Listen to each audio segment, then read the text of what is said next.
नमस्कार दोस्तों, लर्निंग के एक और वीडियो में आपका स्वागत है। दोस्तों आज हम बात करने वाले हैं दो स्टॉक की, और दोनों ही स्टॉक अपने सेगमेंट में जो है नंबर 1 पे एक दूसरे को रिप्लेस करती रहती हैं।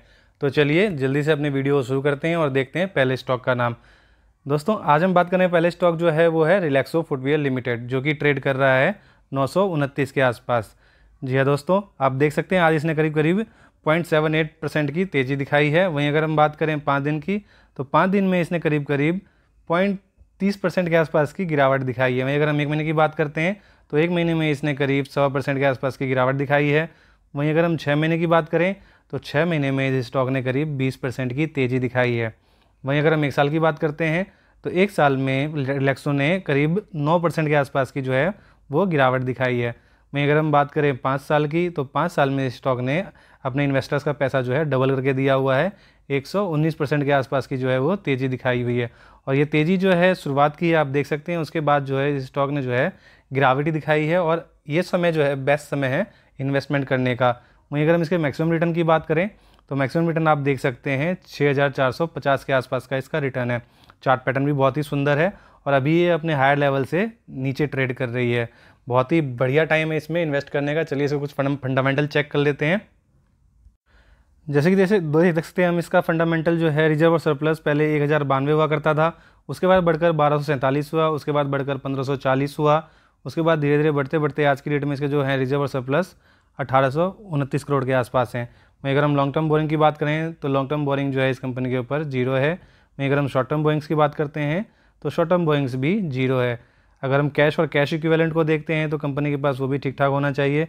जी हाँ दोस्तों, 74 करोड़ के आसपास का जो है कंपनी के पास कैश है। बहुत ही अच्छी बैलेंस शीट है। कुछ और फंडामेंटल हम जल्दी से कंपनी के देखेंगे। जैसा कि हम देख सकते हैं पब्लिक लिस्टेड कंपनी है, NSE BSE दोनों पे ट्रेड करती है। इंडस्ट्री सेगमेंट जो है इसका फुटवियर का है। फाउंडेड हुई थी ये 1976 में, और फाउंडर जो हैं इसके मुकुंद लाल दुआ और रमेश कुमार दुआ जी हैं। वहीं हेडक्वार्टर की बात करें तो हेडक्वार्टर जो है नई दिल्ली इंडिया में है। एरिया जो सर्व करते हैं ये ग्लोबली इनका प्रेजेंस है। नेट इनकम वगैरह भी हम जल्दी से मूव करके देख लेते हैं, इनकी रेवेन्यू और नेट इनकम वगैरह कितना है। जैसा कि आप देख सकते हैं इसका मार्केट कैप जो है 23,000 करोड़ के आसपास का है। करंट प्राइस 934 के आसपास ट्रेड कर रही है। 52 वीक हाई जो है वो 1107 के आसपास है। 52 वीक लो जो है वो 748 के आसपास है। स्टॉक PE जो है 135 के अराउंड है। बुक वैल्यू 74 है। डिविडेंड भी कंपनी देती है। ROC और ROE ठीक ठाक है। फेस वैल्यू की बात करें तो वो भी एक देखने को मिल रही है। तो इन फ्यूचर जो है स्टॉक स्प्लिट की संभावना बिल्कुल भी नहीं है। वहीं अगर हम इसके PNL की बात करें तो PNL भी इसका हम देख लेते हैं। मार्च 2012 में 845 करोड़ की सेल्स थी इसकी, उसके बाद बढ़कर 981 हुई, 1180 हुई, बढ़ते बढ़ते आज की डेट में जो है 2854 हुई है। सेम प्रोपोर्शन में एक्सपेंस भी बढ़े, आप देख सकते हैं 998, 1861, 2200, 2497। तो इसी प्रोपोर्शन में जो है इसका प्रॉफिट भी होगा। नेट प्रॉफिट हम देखते हैं इसका शुरू से। पहले देख सकते हैं हम कैसे इसका नेट प्रॉफिट जो है 40 से 45 हुआ, 45 से 66 हुआ, 103 हुआ, 120 है। ऑब्वियस सी बात है इन करोड़ में है ये, और आज की डेट में जो है ये 172 के आसपास है। वहीं अगर हम शेयर होल्डिंग पैटर्न्स की बात करें तो शेयर होल्डिंग भी बहुत ही डिसेंट है इस कंपनी की, उस पर भी हम नज़र दौड़ा लेते हैं। जैसा कि हम देखते हैं प्रमोटर के पास 71% के आसपास है, FIS के पास अप्रॉक्स 3% के आसपास है, DIS के पास जो है वो 8% के आसपास है, वहीं पब्लिक के पास जो है वो 18% के आसपास है। तो बहुत ही बढ़िया इनका शेयर होल्डिंग पैटर्न है। बिजनेस मॉडल भी बहुत अच्छा है। तो चलिए स्विच करते हैं अपनी दूसरी कंपनी पे। दोस्तों हमारी दूसरी कंपनी है बाटा इंडिया लिमिटेड। जैसा कि आप देख सकते हैं इसका ट्रेड प्राइस जो है अभी जो ट्रेडिंग कर रही है 1739 के आसपास ट्रेड कर रही है। वहीं अगर हम इसके रिटर्न की बात करें तो आज की डेट में इसने करीब 5.5% की तेज़ी दिखाई है। वहीं अगर हम 5 दिन की बात करें तो 5 दिन में इसने करीब 5% के आसपास की ही तेज़ी है। वहीं अगर हम एक महीने की बात करें तो एक महीने में करीब 2.5% के आसपास की तेज़ी कह सकते हैं हम। वहीं 6 महीने की बात करें तो 6 महीने में स्टॉक ने जो है करीब 21% की तेज़ी दिखाई है। वहीं अगर हम एक साल की बात करते हैं तो एक साल में स्टॉक ने करीब 10% की गिरावट दिखाई है। वहीं हम 5 साल की बात करते हैं तो 5 साल में स्टॉक ने करीब 61% के आसपास की तेज़ी दिखाई है। वहीं अगर हम मैक्सिमम रिटर्न की बात करते हैं तो मैक्सिमम रिटर्न जो है कंपनी का 1800 अप्रॉक्स हम कह सकते हैं 1900% के आसपास का ही है। चार्ट पैटर्न भी बहुत बढ़िया है। तो चलिए जल्दी से हम इसके फंडामेंटल को भी चेक करते हैं। पहले इसके रिजर्व और सरप्लस जो है वो 1682 करोड़ के आसपास हुआ करते थे, फिर 1800 करोड़ हुए, फिर 1695 हुए। मतलब ये घट बढ़ रही है, और आज की डेट में जो है 1370 करोड़ के आसपास का है। वहीं अगर हम लॉन्ग टर्म बोइंग्स की बात करें तो लॉन्ग टर्म बोइंग्स भी जो है कंपनी के पास जीरो है। अगर हम शॉर्ट टर्म बोइंग्स की बात करें तो शॉर्ट टर्म बोइंग्स भी जो है कंपनी पे जीरो है, बिल्कुल ही डेट फ्री कंपनी है ये। अगर हम कैश और कैश इक्विवेलेंट की बात करते हैं तो वो भी कंपनी पे अच्छा खासा डिसेंट हम कह सकते हैं 523 करोड़ के आसपास है। तो बैलेंस शीट हमें ठीक ठाक देखने को मिल रही है, कंपनी के ऊपर डेट नहीं है, रिजर्व और सरप्लस भी अच्छा है, कैश और कैश इक्विवेलेंट भी ठीक ठाक है। कुछ और फंडामेंटल पे हम नज़र डालेंगे।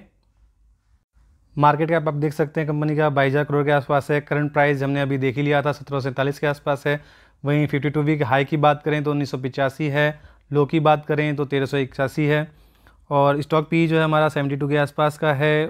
कंपनी डिविडेंड भी देती है, ROC और ROE भी हेल्दी है, उसकी कोई दिक्कत की बात नहीं है। और फेस वैल्यू की हम बात करें तो 5 के आसपास हम इन फ्यूचर कंपनी स्प्लिट देने की कैपेबिलिटी रखती है। वहीं कुछ और फंडामेंटल हम देखते हैं कंपनी के। अगर हम बात करें PNL की तो PNL हम देखते हैं कंपनी 2011 में दिसंबर की बात करते हैं तो उसमें 1549 की सेल्स करती थी, फिर 1842 हुआ, फिर 2065 हुआ, 2694 हुआ, और आज की डेट में इसके जो सेल्स हैं अभी चेक करते हैं हम 3467 के आसपास हैं। बहुत ही ह्यूज तरीके से इसने ग्रोथ करी है। वहीं अगर हम इसके एक्सपेंस की बात करें तो वो भी आप देख सकते हैं 1310 हुआ करता था पहले, और आज की डेट में जो है एक्सपेंस 2678 के आसपास है। सेम प्रोपोर्शन में अपना नेट प्रॉफिट भी बढ़ा है।